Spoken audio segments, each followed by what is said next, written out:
G'day everyone. Well, maintenance time. We've got Mum's Series 2 VR Commodore. Actually it's a Lexan. Before everyone says it's not a Commodore, yes it is, only the fact that they had different seat pattern trims. The front guards are Statesman guards and they have a different bumper. No, you can't put in a Commodore bumper on a Lexan because they won't fit.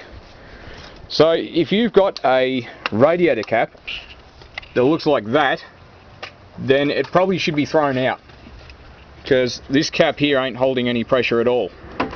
When I drove it this morning, it was running at about 3/4 on the temperature scale. If I just set the camera here, see all the water coming out, squeezing the top hose. Won't do it again because there you go.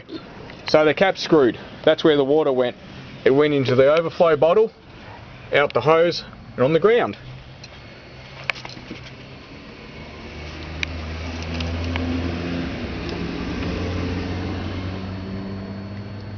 It's a funny noise here, I don't know what that is.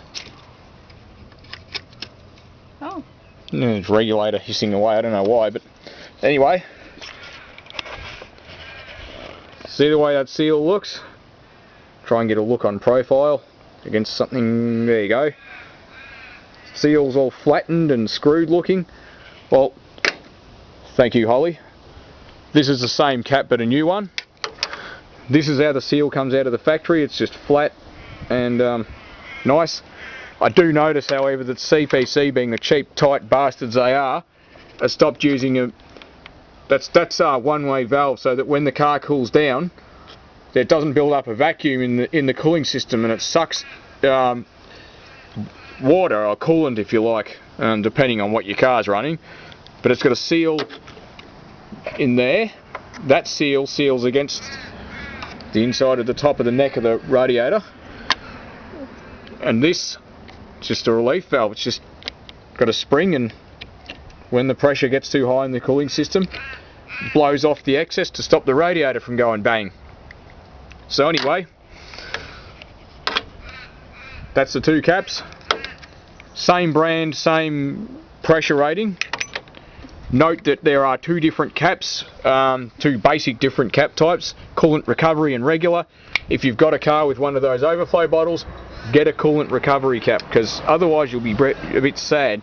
But yeah, the one on the left's just had its day. How long do I recommend leaving a cap on there? Well, quite frankly, I think every 12 months you should replace your cap. I mean, kilometres, well, just every 12 months. If you're doing stacks and stacks of kilometres, just open the bonnet, check the cap. If it's fine, just leave it. I wouldn't even waste my time buying a tester, just replace the cap. I mean, the only worth a tester has is checking the cooling system itself. If you suspect you've got a leak or a head gasket problem, great, but wouldn't even waste my time testing the caps. Just about every car I do maintenance on always has a screwed cap. You know, change the cap, what can I say? It's the only point it could possibly have a leak. The other thing is the hose here that goes to the, would normally be an overflow, goes to the coolant recovery bottle. It is this hose here on this side of this bottle, goes down to this dip tube, and the hose clamp was just fatigued, just knackered. I'm not going to bother changing it at the moment because it'll still seal okay, but yeah, it's something to watch out for. Just check the hose clamp there and make sure it's still in good condition. Same with the one there, because yeah, that tops up the radiator when the thing cools down. The other thing to keep in mind, bleed the cooling system. Got the bleeder nipple here. Now these often have the shallowest, shittiest shallowest, shittiest slot in the nipple. Now this camera's not that great, but you can see that I've actually enlarged the slit so that you can get a decent screwdriver in there, because I got sick and tired of the damn thing having such a lousy friggin' slot. The other thing is, now that I've taken it out, it's let what coolant was up there and it's just coming out of the overflow.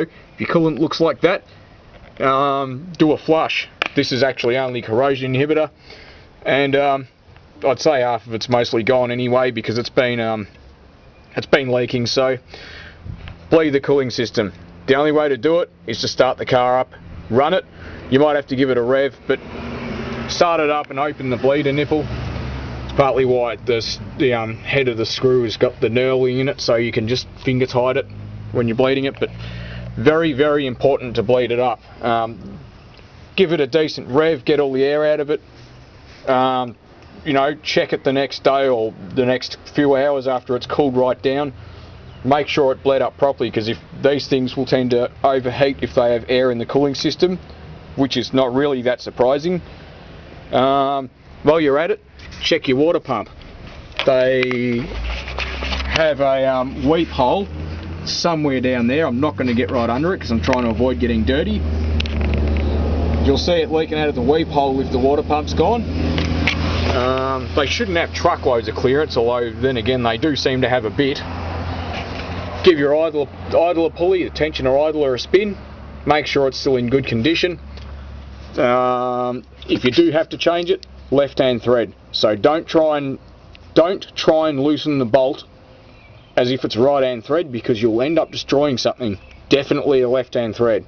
So what I do is leave the belt on it and just tighten it up slightly, you know, as if you were tightening it up, and it'll loosen it off. But sometimes if you have to put a lot of pressure through it, because that's the stop there for the tensioner, it can sometimes damage the this tensioner pulley itself, the actual tensioner mechanism. So that's just a couple of things to note. VS Commodores have an extra one. They're slightly different. They have a little gauge on the side of it that tells you whether the belt needs replacing or not. If that little arrow there is out of the end of that scale, which is where the end of my fingernail is, change the belt. Get a close-up of it there. You can see that this one, when the camera's on a decent angle, is sort of about halfway there. When it gets to the end, or before, change it. Look at the surface of the belt. If it's got any cracking or separation of the ribs, the belt's screwed, change it. That's probably the first thing you check. When you get the new belt, they're actually slightly furry. That's just as they come. Just put it on. So when you put the belt on, put it around everything. Now, see, depending on the setup you've got, you'll do it differently. You loop it around everything, but now I think what I normally do is just loop it around the alternator last on this thing. On the VS, it's the other way around. I use the water pump last. Then you let your tensioner go. Now, the metal tensioner pulleys, you can actually change the bearings in them. And I think the bearings last time I bought one were about maybe $12. A new pulley's probably 20 something or 25 or whatever, or maybe even 30 if you go to Repco. If it's a steel pulley, definitely do the bearing. Don't go and buy a new one. Piss easy to do, and look, save yourself some money. Other maintenance tips: check your brake fluid. This one's a little bit low. It's kind of a bit hard to see, but it's a pain in the arse that these housings are slightly grey. But yeah, I don't know why it's down. It's either leaking or that, or it hasn't been topped up for a very long time. So I'd say the pads are just worn down slightly, and that fluid's just taking up the space in the calipers. Go replace your air filter. If you have to, clean it out, but I recommend you just go get a new one. They're not expensive. The other thing is check these rubber boots. Make sure they're not, split or anything. Same with the one there. Check the hoses on the back of the throttle body, and the actual adapter elbow there has hoses on it too. In the deep dark past, these things had an east-west engine in them. Well, not the Commodore, but these engines were actually a Buick V6. So that's why it's got that different setup on it, and that's why they designed the Ecotec motor in VS upwards, because I guess they wanted it to be more efficient, so they had to redesign the inlet manifold. But anyway, enough of that. That's just what I recommend. If you don't remember how long your coolant cap's been on the car, go and buy a new one and put it on today, because it's the easiest way to it's the easiest way to screw your car cooling system. You know, do cylinder head damage, do a head gasket, you know, save yourself some trouble. You know, go do your coolant cap. I think this one was $10. While you're at it, go and get some new coolant. Don't have to run anything fancy, just Repco's own brand of coolant or whatever. These are only a cast iron head V6, so I mean the only alloy components in the cooling system are the water pump housing, and I think that's pretty much it in the cooling system. The radiator's got a aluminium core as well, but yeah, you should run coolant, but it doesn't have to be fancy. If you're really anal, you can go and get something genuine, but yeah, just go and get some Repco coolant that specifies late model cars. Thanks for watching.